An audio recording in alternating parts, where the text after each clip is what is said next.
दुसऱ्या दिवशी सकाळी तो लवकर ऑफिसला गेलेला. सखी उशिरा उठल्यामुळे त्यांची भेट नव्हती झाली, म्हणून दुपारी तो घरी आला. ती जेवण करून पुन्हा झोपली होती. वीर रूममध्ये आला, तिच्या शेजारी बसला. झोपलेला तिला जाग आली. काय काय हे? ती दचकून उठत त्याला समोर पाहून चिडून बोलली. काय झालं? त्याने म्हटलं. काय केलं असं मी? फक्त केस नीट केले ना कपाळावरचे. झोपेत कपाळावर येतील नाही तर काय चेहऱ्यावर येतील का? काय आवश्यकता आहे? ती चिडून बोलली. कौतुक केलं, हुशार आहेत. कोण? तिने विचारलं. तो म्हणाला, केस. ती ओरडलीस काय? तो हो ना, झोपली आहेस ते बघून गालाला किस करत होते. ती डोळे फिरवत म्हणते, त्यात कसले आले केसांची हुशारी? लबाड म्हणतात त्याला, ती बोलली. कौतुक करावं असे लबाड आहे. तो गालातल्या गालात हसत बोलला. तुम्हाला वाटेलच कौतुक. अगं दिवसातून किती वेळ केस अशी लबाडी करतात. लकी आहे, तो बोलतो.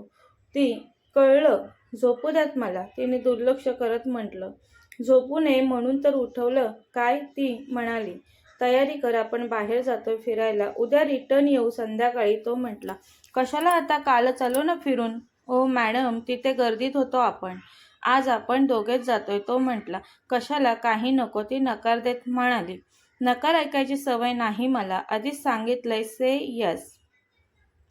वीर, पण नाही यायचं आहे मला. असं कुठे फिरायला वगैरे काही गरज नाही. लग्नानंतर गेलो होतो ना फिरायला मस्त परदेशात. तू हॉटेलमध्ये टीव्ही पाहिला आणि झोपून घेतलं पाहिजे तेवढं. मी बसलो लॅपटॉपवर ऑफिसचं काम करत. सर्व क्लिअर होऊ द्या, काही गरज नाहीये जाण्याची, ती बोलली. हो दे ना क्लिअर. नाही कुठे म्हणत आहे मी. आपण तिकडे बोलू फिरू. हवं तर तुला आवड आहे तर वादसुद्धा घालू. काही मला आवड वगैरे नाही. तुमचं वागणं राग आणणारं असतं. नेहमी नुसती मनमानी करत असता. काहीही म्हण तू, मी विचार नसतो करत. कर तयारी लवकर. बुकिंग केली आहे प्रमोदने. ती म्हटली, रद्द करा मग. तिथे रद्द होत नाही, तो म्हटला. काहीही सांगू नका मला, ती म्हणाली. कारण रद्द करायचं नाहीये तिकीट. चल लवकर तयार हो. वीर, मी नाही. तिचं वाक्य पूर्ण व्हायच्या आधीच वीरने तिला जवळ ओढलं. राणी सरकार, तिथे तू म्हणशील तसं मी ऐकेन. प्रॉमिस करतो मी तुला. पण नाही म्हणत असशील जाण्यासाठी तर इथे मी म्हणेल तसं वागायला भागच पाडेल. हेही प्रॉमिस माझं तुला. ठरव मग काय करायचं आहे ते. वीरने तिच्या नजरेत रोखून पाहत म्हटलं. हट्टी, दुष्ट, कपटी, धूर्त, पर्यायच ठेवत नाही ना तुम्ही, तिने स्वतःला सोडवून घेत रागातच म्हटलं. निघताना त्यांनी फक्त आऊसाहेबांना सांगितलं. रिसॉर्टला जाण्यासाठी निघाले ते. 4-5 तासांच्या अंतरावर होतं रिसॉर्ट. गेल्यावर थकली म्हणून ती झोपली. जेवायच्या वेळेवर वीरने तिला उठवलं. जेवण ऑर्डर केलं होतं. ती फ्रेश होऊन तयार होऊन आली. इतकी नाजूक आहेस काय तू? नाही आहे मी नाजूक, ती म्हटली. सांगा ना, परत परवा कुठे जायचं आहे, ती मुद्दाम राग दाखवत बोलली. तो शांत होता. ती जेवण करू लागली तसा वीरही शांतपणे जेवू लागला. जेवताना मात्र ती हवं नको ते पाहत होती त्याला. जेवण झाल्यावर सर्व आवरून चला गुड नाईट, झोपते मी, ती बोलली. घरी झोप नाही होत तुझी म्हणून इथे झोपेसाठी रिसॉर्ट बुक केलंय का मी तुला झोपायला? हो तर आता आहेच मी बिझनेसमॅनची बायको. आराम नको करायला मला म्हणून फक्त झोपेसाठी रिसॉर्ट बुक केलंय तुम्ही, हो ना? तुमच्यासारखाच विचार नसते करत मीही कसलाच. त्याच्याच पद्धतीने ती शेवटी बोलली त्याला. एक क्षण तो पाहतच राहिला आणि तिला दाद देत कधी नव्हे ते छान गोड हसला आज. सखीलाही हसू आलं. तोंडावर हात ठेवत तीही त्याच्याकडे पाहत राहिली. हसताना त्याच्या नजरेला नजर पडली तेव्हा तिने नजर दुसरीकडे वळवली. जागृती कशी नाही म्हणू शकली? एवढी भेदक नजर असलेल्या रुबाबदार माणसाला एक क्षण तिला मनात वाटून गेलं. घरी फोन करते मग झोपते, ती गोंधळून लगेच उठत बोलली. तो गालात स्मित करत तिच्याकडे पाहत होता. मनात वेळेचं गणित चालू होतं तिच्या. आता झोपायचं. उद्या उशिरा उठायचं, ब्रेकफास्ट करायचा, टीव्ही बघायची, 1.5-2 तास आंघोळ करायची, तयार होण्यासाठी 1 तास, जेवण करायचं, झोपायचं, उठलं की परतीचा प्रवास. सो सिंपल आहे. कसलाच विचार नाही करायचा. मी हुशार आहे, यांच्या कोणत्याच डावाला फसणार नाही मी. क्लिअर होऊ देत आधी सगळं मला, ती स्वतःला सांगत होती. पण वीर बघत आहे. ती पाठमोरी असली तरी हे तिला जाणवत होतं. आठवडाभर विश्रांती घेणार आहेस का तू? तो म्हणाला. हो, आठवडाभर विश्रांती हवीच होती मला. मी भरपूर झोप घेऊन आराम करणार आहे. खूप छान रिसॉर्ट आहे, ती बोलली. खूप छान रिसॉर्ट असलं की खूप झोप घेतात का? मी नाही ऐकलं असं कधीच. दुसरं कोणी नसेल घेत, पण मी घेते झोप, ती म्हटली. अरे, म्हणाला तो, पण रागवू शकला नाही. असं का करते? असे भाव चेहऱ्यावर आणत भिवया उंचावल्या त्यांनी. गुड नाईट, ती ब्लँकेट ओढत बोलली. आपण बोलू म्हटलं ना, तो बोलतो. झोप येते मला आणि तसंही तुम्ही म्हणालेलात की मी सोबत आले की मी म्हणेल तसं होईल. प्रॉमिस केलेलं. हो म्हणालो ना, तो म्हणाला. मग मी म्हणते की मी झोपते. Good night. क्षणभर तो काही न बोलता फक्त पाहत राहिला. मग मान डोलवत म्हणाला, गुड नाईट. बेडवर बसायला गेला तसं ती बोलले, ब्लँकेटला हात लावू नका. तिकडे सोप्यावर ठेवले तुमच्यासाठी ब्लँकेट. सोप्यावर थंडी वाजेल ना म्हणून. हो, सोप्यावर थंडी वाजेल म्हणून तर. पण अगं, ती बोलते पण काय? मी म्हणेल तसं होईल बोललेलात ना तुम्ही. ऐकतोय ना तुझं? तू जे म्हटलं तेच होतंय ना. आता गुड नाईट म्हणालीस, मी गुड नाईट म्हटलं. सोप्यावर थंडी आहे म्हटलं तर तेही लगेच मान्य केलं मी. शहाणे. गेला नाहीत अजून सोप्यावर झोपायला. सोप्यावर झोपलात तरी छान झोप लागेल तुम्हाला. तू झोपण्यासाठी रिसॉर्ट बुक केलंय तर मी झोपू नये का बेडवर? बेडवर शांत झोप येईल मला, तो बोलतो. शांत झोपा मग. मी झोपते सोप्यावर, ती चिडत बोलते. काही हरकत नाही, तू म्हणशील तसं. आधीच कबूल केलंय. तू म्हणशील तसं होईल. वीर साध्या सरळ चेहऱ्याने बोलतो. नाटकी कपटी मनातच म्हणत झटकन तिचं ब्लँकेट घेऊन उठली. सोप्यापाशी गेली आणि तिथे ब्लँकेट ओढून झोपली. वीर मोबाईल पाहत राहिला. सखीने डोळे मिटून घेतले. हुशार, तू म्हणेल तसं म्हणत आहेत आणि आपली सोय बघत आहेत. नशीब मान्य केले की कबूल केले असं. एकदाचे झोपतही नाहीत. तिने मनात बडबड करून कूस वळवली. पण थोड्या वेळातच तिला वळून पाहावं लागलं. तो आला होता. काय? तिने चमकून उठत विचारलं त्याला. तुझं ऐकून म्हटलं तू सोप्यावर झोप. पण तुझी कितीही इच्छा असली तरी मला वाटलं म्हणावं असं की तू इकडे बेडवर झोप. असू द्या, झोपा तुम्ही. नाही, मी झोपतो सोप्यावर. इकडे असू दे थंडी. तिने त्याचं अगदी साधेपणाने बोलणं ऐकून हलकंसं नाक मुरडलं. ब्लँकेट उचलून ते बेडवर गेले. ब्लँकेट ओढून झोपली. स्वतःला जाणवलं असेल की इतका शहाणपणा बरा नाही. ती मनात विचार करत डोळे मिटून झोपली. आता डोळा लागणार. तोच पुन्हा वीरने आवाज दिला, सखी. तिने कंटाळून उठत विचारलं, काय? सोप्यावर झोपणार होतो पण अवघडून जायला होते. पाहायला पुरत नाही. मग काय म्हणणं आहे आता? बेडवर झोपू की खाली झोपू? सखीने डोळे मोठे करत बघितलं तसा तोच म्हटला, ठीक आहे, खालीच झोपतो. एवढं जाड कार्पेट आहे खाली. म्हणताना त्याचा चेहरा तसाच होता, साधा आणि सरळ. काही नको खाली. झोपा बेडवर. मी झोपते सोप्यावर. ती ब्लँकेट घेऊन तरातरा तिकडे गेली आणि झोपली. 10-15 मिनिटं होत नाही तोच टीव्ही ऑन केला त्याने. लाईट डोळ्यांवर यायला लागली. आवाजाने चिडत ती उठली. झोपा ना आता वीर. मलाही झोपू द्या. मी कुठे तुला झोपू नको म्हणत आहे. टीव्ही का ऑन केला तुम्ही? झोप येत नाहीये ना मला. बघतो थोडा वेळ. मोबाईल बघा. बंद करा टीव्ही. टीव्ही बंद केला, मोबाईल ऑन केला. ती पुन्हा चिडून बोलली, यूज इयरबड्स. तू म्हणशील तसं, तो बोलतो. ब्लँकेट पांघरून कूस वळवत ती झोपली. 15-20 मिनिटं होतच नाही तर वीरने म्हटलं, सखी सखी, खूप छान आहे हा कार्यक्रम. पाहतेस का तूही? ती चिडत उठली. पहा तुम्हीच. कसे हो, झोपेतून उठवता सारखं. काहीच कळत कसं नाही तुम्हाला? सॉरी, तो बोलतो. काय सुरू आहे हे तुमचं? जरा निवांत झोपा की. रोज असतेच धावपळ. इथे तरी शांत झोपा ना, तो बोलतो. रोज रिसॉर्टला थोडाच येतो. मी तेच म्हणते ना, आता निवांत वेळ मिळतोय तर आराम करा ना. आरामच तर करतो आहे ना. नाराज चेहऱ्याने मोबाईल बंद करून दूर ठेवत बोलला तो. हे काय आराम करणं आहे? 1 मिनिट स्वस्थता लागून देत नाही स्वतःला आणि मलाही. मग काय करू? तो डोळे मिटून पडून राहता येत नाही का? येईल झोप. तो लहान आहे का मी? असं सांगायला त्याने गालात हसत विचारलं तिला. मग वागतच तसे आहात. ठीक आहे, ड्रायव्हरला गाडी काढायला सांगतो. मी बाहेर जातो. झोप आली की येतो मी. वीर, एवढ्या रात्री तुम्ही असं बाहेर जाणं योग्य आहे का? अरे, आता मोठ्या माणसासारखं वागतोय तरी तुझं ऑब्जेक्शन आहे का? तुम्ही अगदी टोकच गाठता. एक तर असं, नाही तर तसं. असाच आहे मी. येतो मी. झोप तू. Good night. तो जाण्याच्या तयारीने रागात उठत बोलला.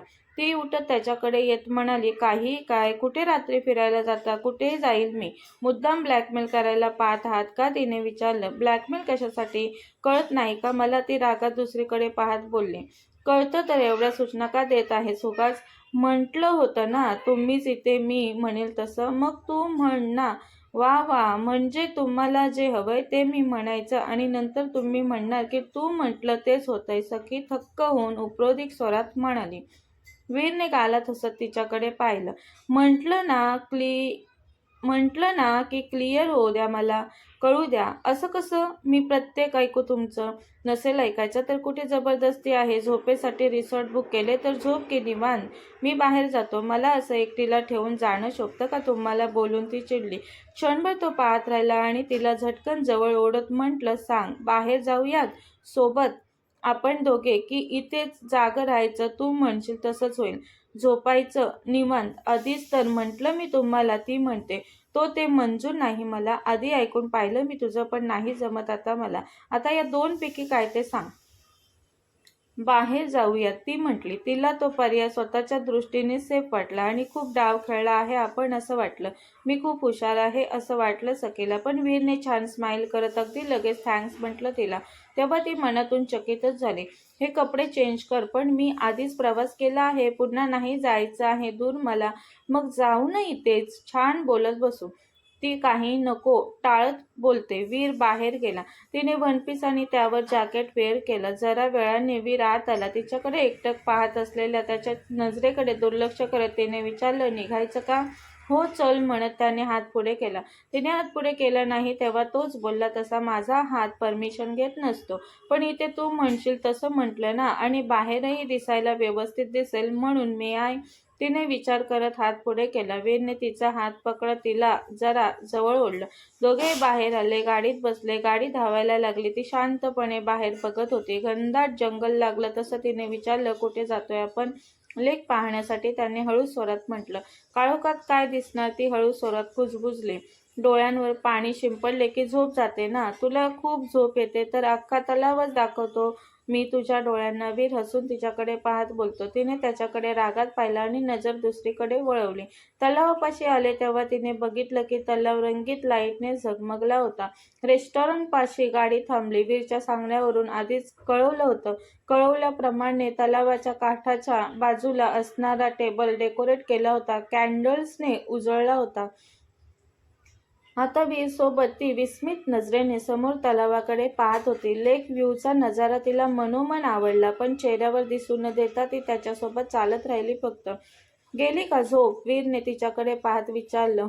फक्त म्हटलं तिने, पण मनात विचार चालू होता. वीर असं काही विचार करू शकले, इतकं असं सुचू शकतं यांना, याचे तिला खरंच आश्चर्य वाटलं. स्वतःला जे करायचं आहे तेच करतात हे ती मनात बोलली. दोघेही कठड्यापाशी येऊन पाण्याकडे पाहत उभे राहिले. ती विचार करत उभी होती. तेवढ्यात त्याने वेटरला आवाज देऊन बोलवलं. त्याचा मोबाईल वेटरच्या हातात देत म्हटला, फोटो काढा आमचा. एक फोटो काढून झाल्यावर त्याने तिच्याकडे पाहिलं तेव्हा सखीला त्याची नजर कळली. नाटकी, उगाच मध्ये मध्ये खूपच सभ्य वागण्याचा आव आणतात. सरळ जवळ घेतलं असतं तर काय झालं असतं? त्या वेटर पुढे दूर करणार होते काय मी यांना? ती मनात बडबडत जवळ गेली त्याच्या. तिच्याभोवती वीरने डावा हात गुंफला. पुन्हा जवळ घेतलं तिला. दोघांचे आणखी काही फोटो घेतले. आता वेटर निघून गेला. आता ते दोघे तो रम्य तलाव पाहण्यात हरवलेले. मध्येच वीरने तिच्याकडे पाहत विचारलं, आवडलं सरप्राईज? तिने ऐकून न ऐकल्यासारखं केलं आणि तलावाकडेच पाहत राहिली. त्याला वाट पाहायला लावून खेळण्याची मजा घ्यावीशी वाटली तिला आता. काही वेळाने ती म्हटली, छान आहे, आवडलं. इतका वेळ का घेतला मग सांगायला? तूही तर किती हट्टी आहेस. त्याने हलकंसं स्मित करत म्हटलं. तुमच्या इतकीही नाही. मी हट्ट केला नसता तर इतकी छान रात्र पाहिली असतीस का तू? तुझा हट्ट तर नुसता ब्लँकेट पांघरून आणि झोपण्याचा होता. तिने मनातच जीभ चावल्यागत नजर चुकून तलावाकडे पाहिलं. सखी, आपण बोलावं, सोबत काही वेळ घालवावा म्हणून आलो इथे, आणि तू लहान मुलीसारख्या सूचना देत होतीस मला. ती म्हणाली, आठवून बघा कसे लहान मुलासारखेच वागत होता तुम्ही. तुला सरळ चल म्हटलं तर ऐकलं असतं का माझं? नसतं ऐकलंस ना. बोलून त्याने तलावाकडे पाहिलं. तसं सखीने मनात स्मित केलं. एक सांगतो सखी, तो प्रोजेक्ट, ते लग्न, तो डाव, सारं मान्य. पण हेही मान्य करतो की ओढले जातो आहोत आपण. हक्क सांगतंय मन. तिने फार अस्पष्ट होकार भरला. तिचं तिलाच ऐकू आलं असावं. हृदय धडधडत होतं, श्वासाची गती वाढलेली अनपेक्षित होतं. अचानक त्याने इतकं असं सांगणं म्हणजे काय? माझं उत्तरच मागत आहेत की काय असं वाटलं तिला. तिला काय बोलावं कळलं नाही. हट्ट म्हण, पण हक्क आहे ना? पुन्हा त्याने विचारलं. आहे, पण इतकं सगळं लगेच मान्य कसं करू? त्याच्याकडे न पाहताच तिने म्हटलं. पण आतून त्याच्या रागाचं एक दडपणही होतं मनात. तो क्षणभर शांत झाला. नंतर बोलला, एक विचारू का? तसं तिने त्याच्याकडे पाहिलं. मी रोज तुझ्यासोबत असा वेळ घालवला, रोज असं बोललो तुझ्याशी, आणि काही दिवसांसाठी दूर गेलो तर तुला माझी आठवण येईल का? हुरहुर वाटेल का माझ्यासाठी? अस्वस्थ होशील का? काय विचारायचं आहे तुम्हाला? असं कसं सांगता येईल? मला ते सवयीने वाटू शकेल किंवा प्रेमातही असं वाटतं असं ऐकलंय मी. ती विचार करत म्हणाली. त्याने विचार करत होकार भरला. त्या कॉर्नरला जाऊयात? त्याने विचारलं तशी ती उठली. त्याच्यासोबत गेली. असं वाटतंय की हा नजारा काहीतरी सांगतोय. काय? त्याचे डोळे पाहून तिने सावध होऊन विचारलं. हरवून जा म्हणून वीर तिच्याकडे पाहत म्हणतो. मला वेगळं ऐकू येत आहे सकीने. कळलं नाही काही असं दाखवत म्हटलं. हरवायच्या आधी रिसॉर्टमध्ये जा आणि निवांत झोपा, ती बोलली. त्यावर वीर हसला आणि सखीही गोड हसली. पुन्हा नजर भिडली तेव्हा ती नजर चुकवून मान वळवणार तोच वीरने तिच्या कमरेत हात गुंफला. तिला जवळ ओढलं. वीर, काय हे? आपण बाहेर आहोत. तर तो म्हटला. योग्य दिसतं का हे? तो म्हटला. मी विचार नसतो करत. कोणी पाहिलं तर चर्चा होईल. ती म्हणाली. करू देत, बायको सोबतच तर आहे. एकदाही तर म्हटलं नाहीस मला मान्य नाही. वीरने तिला खूप जवळ ओढत घट्ट धरत म्हटलं. इतकं की त्याचे श्वास तिच्या चेहऱ्यावर जाणवत होते. ती बोलू शकली नाही. मनात कसं सांगू की मला भीती वाटते. मी तुमच्यात गुंतायची आणि तुमचा डाव असायचा यातही. तुम्ही तिला सोडलेलं नसायचं. क्लिअर व्हायच्या आधी असं काही नको म्हटलेलं होतं ना तुम्हाला तेव्हा. पण आता मी नाही कसं म्हणू? मला डोळे कळतात, स्पर्श कळतोय. नाराज होतील, राग येईल. विचार करतं माझं मन तुमचा. का तुमचं मन राखावंसं वाटतं मला? ती विचार करत त्याच्याकडे पाहत राहिली. त्याचा चेहरा अगदी तिच्या चेहऱ्याजवळ आला. तिने त्याला थांबवलं नाही. तिचे नाजूक ओठ ओठात घेत वीरने कमरेवरचा हात तिच्या केसांमध्ये वर सरकवत नेला. डोळे मिटून फील करत केस कुरवाळले. सकीने मन राखलं त्याचं, पण तिथे तिला वेगळं वाटलं. कोणी पाहील असं वाटत होतं. काही क्षणातच ती झटकन बाजूला झाली आणि बावरल्यागत होऊन ती पुन्हा काठापाशी जाऊन पाण्याकडे पाहायला लागली. आतली थरथर थांबू पाहत होते. त्याचा स्पर्श अजूनही देहावर जणू हलकेच धुंद नाचत होता. तो काही क्षण पाठमोऱ्या तिला पाहत राहिला. रिसॉर्टवर आल्यावर उजडायला जास्त वेळ शिल्लक नव्हता. ती चेंज करून आली तेव्हा वीर बेडवर झोपलेला. थकली आहे झोप, तिला बोलून तो गुड नाईट बोलतो. कपाळावरचा हात थोडाही त्याने हलवला नव्हता. ती काही न बोलता बेडवर झोपली. ब्लँकेट ओढून घेतलं. अजूनही तिला त्याचा स्पर्श करणं, त्याची ती बेधक नजर आठवत होती. ते पाणी, ती रात्र खूप खूप आवडलं होतं तिला. त्याच्याच विचारात ती गाढ झोपली. सकाळी तिला उशिरा जाग आली तेव्हा तिला ती त्याच क्षणाच्या विचारात आहे असं वाटलं. तीच घट्ट मिठी, तो स्पर्श. पण अचानक तिला जाग आली. जाणवलं की मी खरंच वीरच्या मिठीत आत्ताही आहे. झोपेत कळलं कसं नाही. ती भांबावली. स्वतःला सोडवू पाहू लागली. गाढ झोपेत असलेल्या वीरचा प्रयासाने हात बाजूला केला. त्याच्या चेहऱ्याकडे एकटक पाहून नजर वळवत ती उठली. बराच वेळ झाला वीर निवांत झोपला होता. सकाळच्या सोनेरी किरणांचा हलकासा उजेड त्याच्या चेहऱ्यावर येत होता. शॉवरखाली उभी असलेली सखी पाण्याच्या धारात चिंब न्हात होती. काही वेळाने आंघोळ करून बाहेर आलेली सखी ओल्या केसांचा टॉवेल सोडवत होती. कपाळावरची टिकली नीट करत ती वळली तर तिचं लक्ष बेडवर झोपलेल्या वीरकडे गेलं. तो झोपलेलाच होता. हुशार. स्वतः माझ्या झोपण्याला नावं ठेवतात. किती झोपते बोलतात. मला झोपू न देता बाहेर घेऊन गेले आणि स्वतः निवांत झोपले. अगदी ती मनात बडबडत त्याच्याकडे पाहत गॅलरीत गेली. कथेचा पुढील भाग पाहण्यासाठी चॅनलला सबस्क्राईब करा. कथा आवडल्यास लाईक करा. धन्यवाद.